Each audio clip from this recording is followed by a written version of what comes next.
This is Food Talk for Health, because you really are what you eat. Here is your host, Tonia King.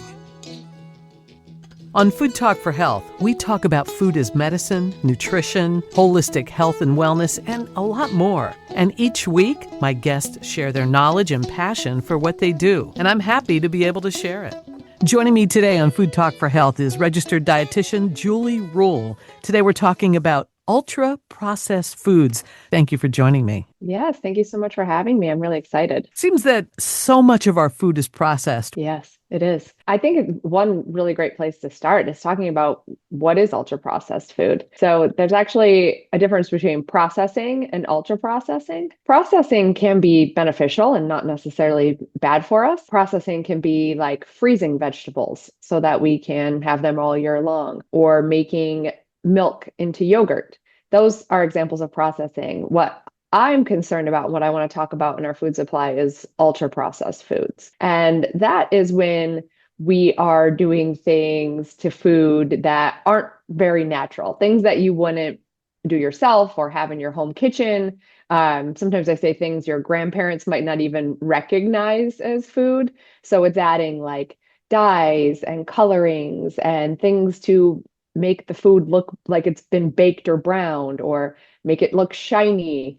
And unfortunately, over 70% of the products in supermarkets are ultra processed. It's all about marketing, it seems. It's so important these days to read labels. That's what I found. And when you can't even pronounce half the stuff that's in the product you're looking at, you're thinking, wow, should I put this in my body? I completely agree with you. I couldn't agree more. You know, way back, I've been a dietitian for over 20 years. And one of the things that I've always recommended to people is look at the ingredient list. Is it super long? You know, does it take up the whole side of the package? Is it full of words with like 10 syllables that you have no chance of pronouncing?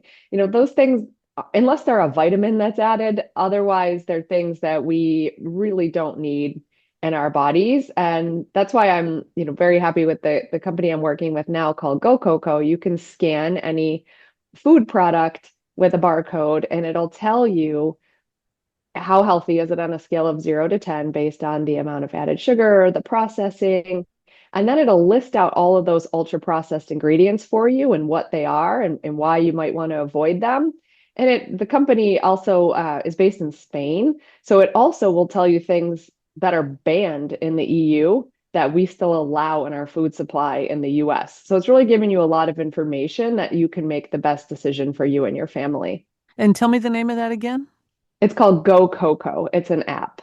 GoCoCo. That sounds pretty cool. It's not that it's just like, oh, we want to pick on these companies and the large companies like you mentioned. I think something that's really interesting is that a lot of these larger companies, they sell their products in Europe. So they have to make two different versions of, some cereals and some snack bars and cookies and chips and things. They have to make a version that doesn't have some of those dyes and colorings and additives for their European markets. And then we get the version with all the junk in it. So yeah, that's crazy. It is.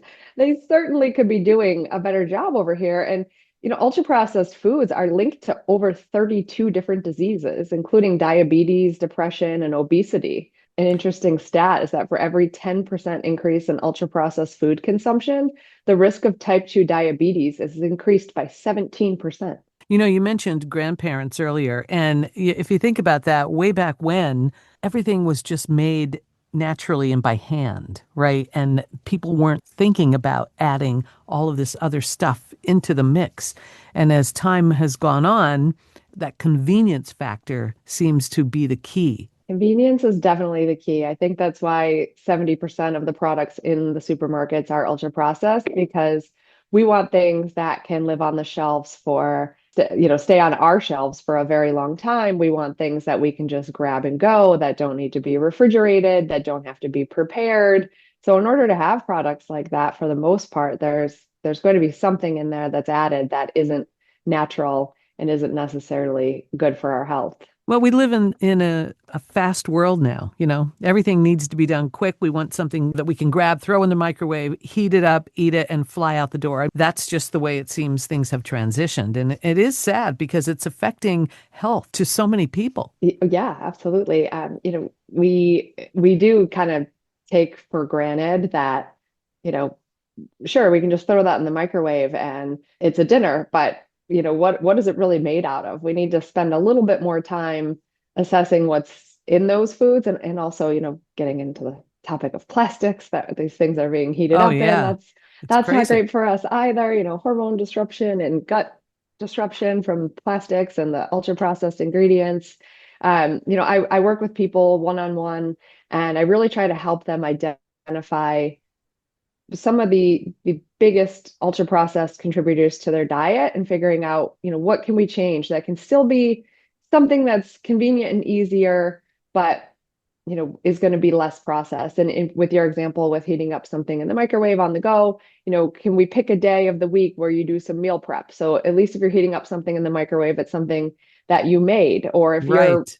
a busy parent running between kids' activities, instead of grabbing, like a bag of candy or chips, grab a banana and a handful of nuts. That's just as portable as the other options are. It's amazing how we have come to this point, and it's hard for people to give it up, especially if you have a busy lifestyle. So what recommendations do you have to try to ease the pain, so to speak? Yeah, I think ease the pain is kind of a good way to say it.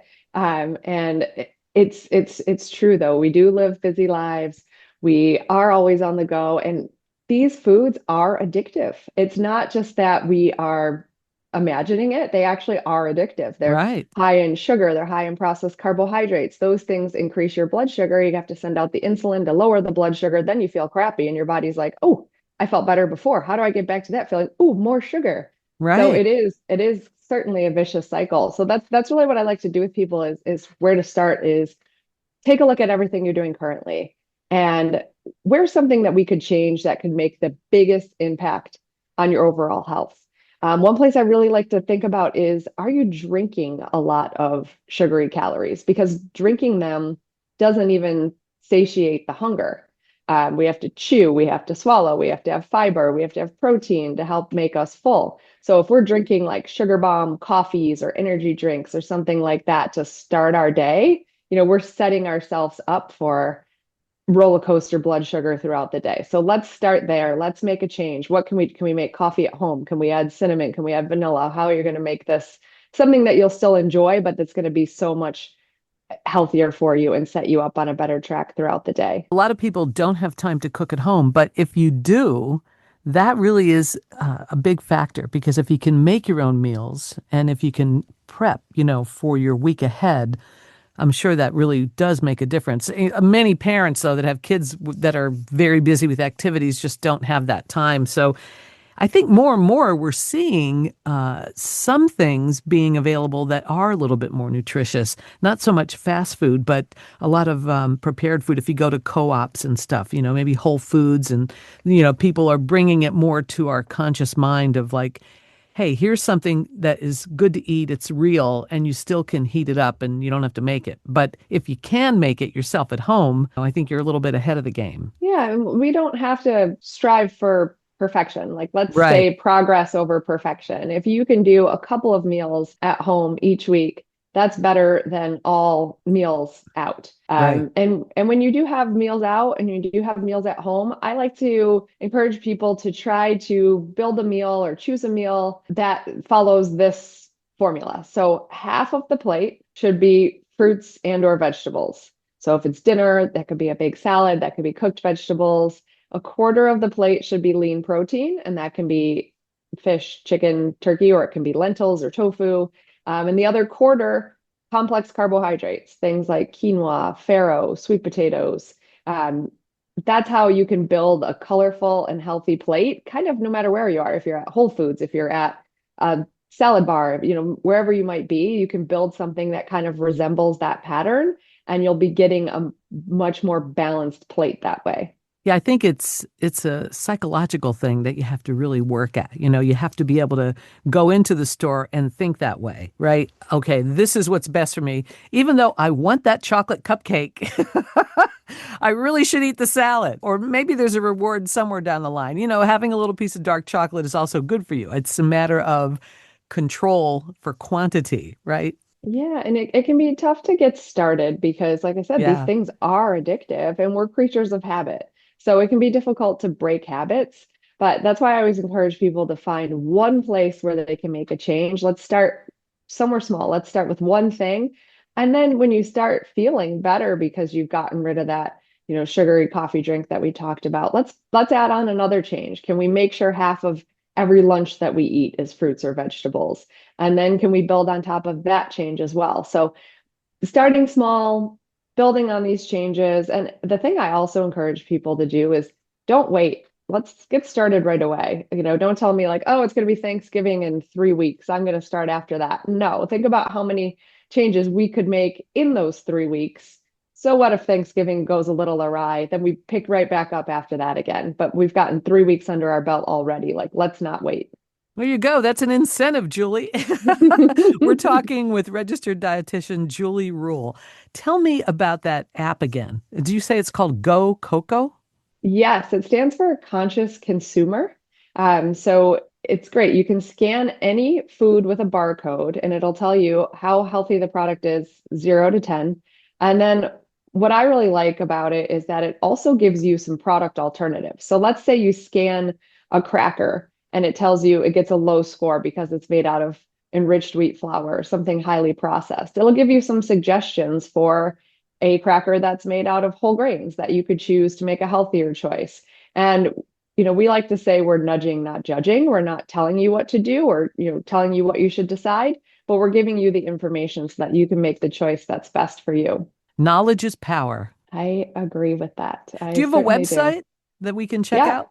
GoCoCo.app. Oh, that's simple. That's it.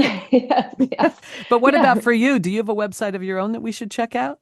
You can find me on LinkedIn, just my first and last name. I'm on the GoCoCo app. So there's lots of ways you can get to me that way.